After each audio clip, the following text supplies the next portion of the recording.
Hey guys, welcome back to the channel. আচ্ছা যারা নতুন আছো তারা চ্যানেলটিকে সাবস্ক্রাইব করে নিও আর পাশে রাখা যে বেল বাটনটা আছে সেটা কিন্তু প্রেস করতে একদম ভুলো না। তো বন্ধুরা আমি চেষ্টা করছি এই পবিত্র রমজান মাস অবধি যতটা পারি ইসলামের রিলেটেড বা ইসলামিক ভিডিও দেওয়ার। তো সেই মোটিভ নিয়েই আজকে যে ভিডিওটা দেখবো সেইটা হলো হজরত আলী। তো হজরত আলীর ক্ষমতার কাহিনী আজকে যেটা দেখতে চলেছি। তো ভিডিওটার থাম্বনেলেই দেখলাম যে খন্দক যুদ্ধ বলে কিছু লেখা আছে। তো এই সব বিষয় আগের থেকে কোনো নলেজ নেই, তো অনেক কিছু জানতে পারবো এই ভিডিওটা দিয়ে। তো চলো আর কথা না বাড়িয়ে ডাইরেক্ট ভিডিওতেই যাই, তারপর নয় তোমাদের সাথে কথা হবে। তো ভিডিওটা শুরু করি, চলো শুরু করা যাক। আসসালামু আলাইকুম ওয়া রাহমাতুল্লাহ। আজকের ভিডিওতে আমরা হায়দারে কারার শেরে খোদা হযরত আলী রাদিয়াল্লাহু তাআলা আনহু এর কেমন ক্ষমতা ছিল সে সম্পর্কে জানব। যার ঘরে ঠিকঠাক মতো খাবারই থাকতো না, যে ব্যক্তি প্রায় 3 দিন পর্যন্ত রোজা রেখে কাটিয়ে দিতেন, আবার ইফতারের সময় পানি পান করে ইফতার করতেন, কিন্তু তবুও যখন আপনারা হযরত আলী রাদিয়াল্লাহু তাআলা আনহু এর ক্ষমতা সম্পর্কে জানবেন তখন আশ্চর্য হয়ে যাবেন। আর এজন্যই ভিডিওটি শেষ পর্যন্ত দেখুন। উহুদের যুদ্ধ এবং বদরের যুদ্ধের পর আল্লাহ রব্বুল আলামিনের দয়াতে মুমিনরা খুবই শক্তিশালী হয়ে গিয়েছিলেন।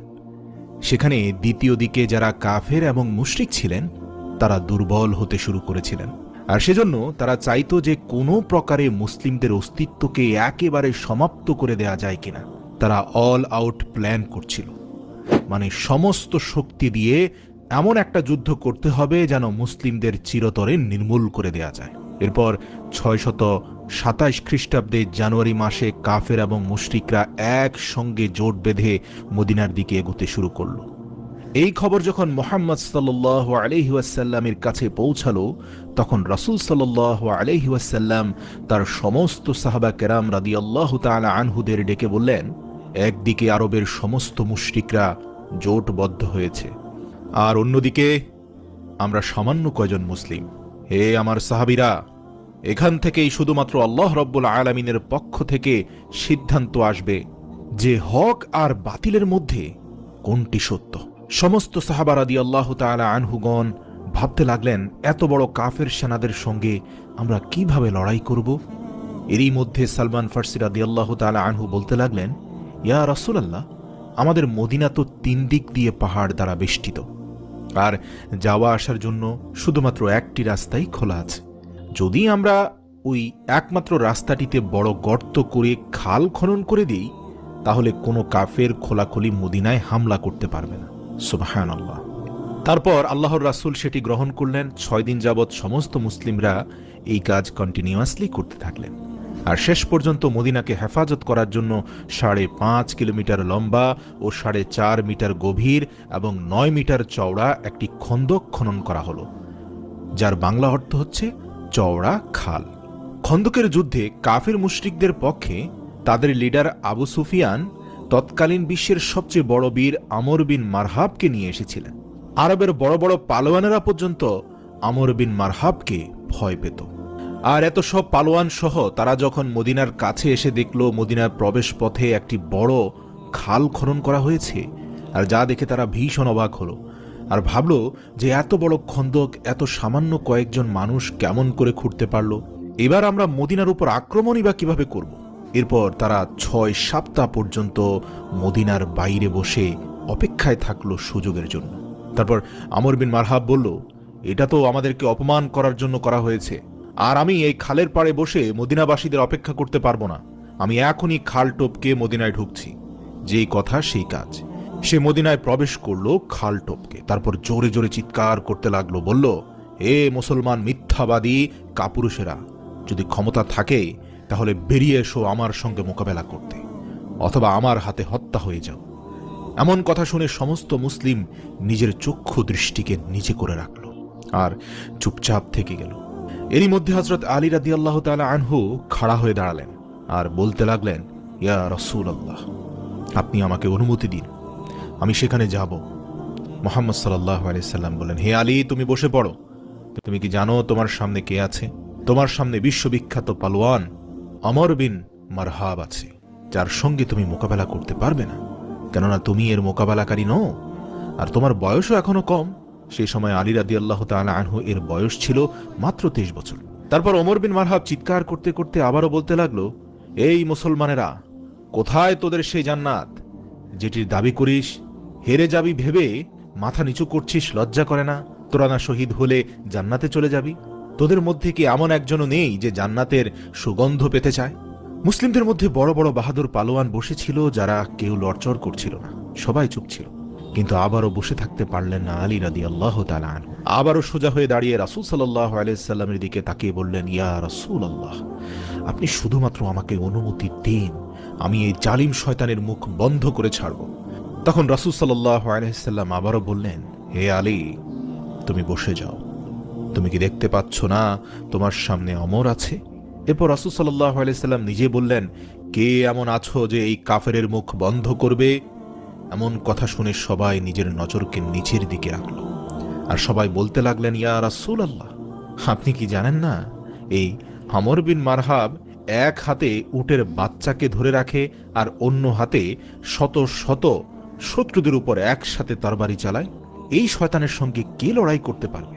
এরই মধ্যে হযরত আলী রাদিয়াল্লাহু তাআলা আনহু সুদৃঢ়ভাবে তৃতীয়বারের মতো দাঁড়িয়ে গেলেন আর বলতে লাগলেন, হে আমার আকা, আপনি আমাকে শুধুমাত্র অনুমতি দিন, আমি এই কাফেরের মুখ চিরতরে বন্ধ করে দেব।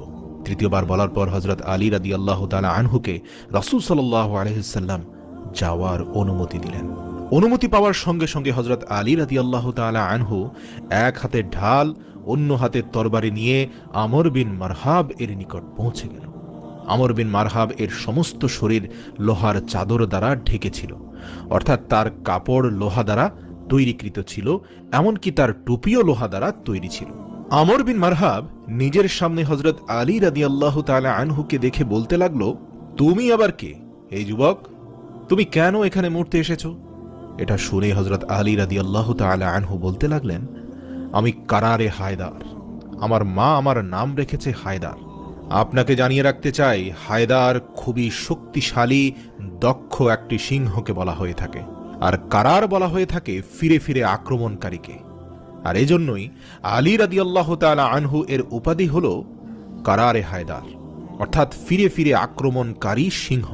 আমর বিন মারহাব আবারও বলতে লাগলো, তুই যেমন ভাবে এসেছিস বাছা, সেভাবেই ফিরে যা, কেননা আমি বাচ্চাদেরকে মারতে চাই না। হযরত আলী রাদিয়াল্লাহু তাআলা আনহু বললেন, কিন্তু আমি তো তোকে মারতে এসেছি। এমন কথা শুনে আমর বিন মারহাব প্রচন্ড রাগান্বিত হয়ে গেল, আর সেজন্য এগিয়ে এসে হযরত আলী এর উপর প্রচন্ড জোরে হামলা করল। হযরত আলী রাদিয়াল্লাহু তাআলা আনহুর ঢালের উপরে এত জোরে আঘাত পড়ল যে তার ঢাল দুই টুকরো হয়ে তরবারির কিছুটা আঘাত আলী রাদিয়াল্লাহু তাআলা আনহু এর ঘাড় মোবারককে ক্ষতবিক্ষত করে দিল। কিন্তু এবারে হযরত আলী কারারে হায়দার হলেন, অর্থাৎ ফিরে ফিরে হামলা করতে লাগলেন।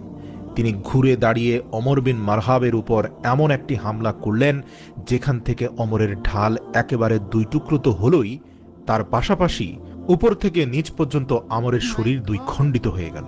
বলা হয়ে থাকে, ইতিহাসে এত জোরে তরোয়াল দিয়ে কেউ কাউকে আঘাত করতে পারেনি, কেননা আলীর এক আঘাতে ওমরের ঢাল দুটুকরো হলো। এছাড়াও আমর বিন মারহাবের গায়ে ছিল লোহার কাপড়, সে লোহার কাপড়ও ছিঁড়ে গেল এবং তার শরীরও দুই টুকরো হয়ে গেল। তারপর হযরত আলী রাদিয়াল্লাহু তাআলা আনহু ওমরের লাশের উপর পা রেখে বলল, তুই আমার সঙ্গে কেমন করে মোকাবেলা করবি, পাথরের পূজারী, আর আমি রব্বি মুহাম্মাদের গোলাম। পরের দিন রাসূল সাল্লাল্লাহু আলাইহি ওয়াসাল্লাম সকল সাহাবীদের উদ্দেশ্যে বললেন, আমি কাল বিজয়ের পতাকা একজনের হাতে তুলে দেব। অতঃপর আল্লাহর রাসূল সকালে উঠে আলীকে খুঁজতে লাগলেন। সকল সাহাবীরা বলল, ইয়া রাসূলুল্লাহ, আলীর চোখে ঝাপসা দেখছি, সে অসুস্থ আছে। একথা শুনে মুহাম্মদুর রাসূলুল্লাহ সাল্লাল্লাহু আলাইহি ওয়াসাল্লাম আলী রাদিয়াল্লাহু তাআলা আনহুকে ডেকে পাঠালেন এবং তার চোখে হাত বুলিয়ে দিলেন। সাথে সাথে আলী রাদিয়াল্লাহু তাআলা আনহু পরিপূর্ণ সুস্থ হয়ে গেলেন। অতঃপর বিজয়ের পতাকা নিয়ে ইয়াহুদীদের সেই কেল্লার দিকে যেতে শুরু করলেন আলী। সাহাবায়ে কেরাম রাদিয়াল্লাহু তাআলা আনহু যখন হযরত আলীকে দেখেছিলেন, তখন তাদের মনে যশ মনোবল আরো বৃদ্ধি পাচ্ছিল। হযরত আলী যখন ইয়াহুদীদের সেই কেল্লার কাছে পৌঁছালেন, তখন তিনি দেখলেন সেই কেল্লার যে প্রধান দরজা সেটি খুবই বড় ছিল এবং সেটি বন্ধ ছিল। সেটিকে 70 জন মানুষ একত্রিত হয়ে তারপর বন্ধ করত।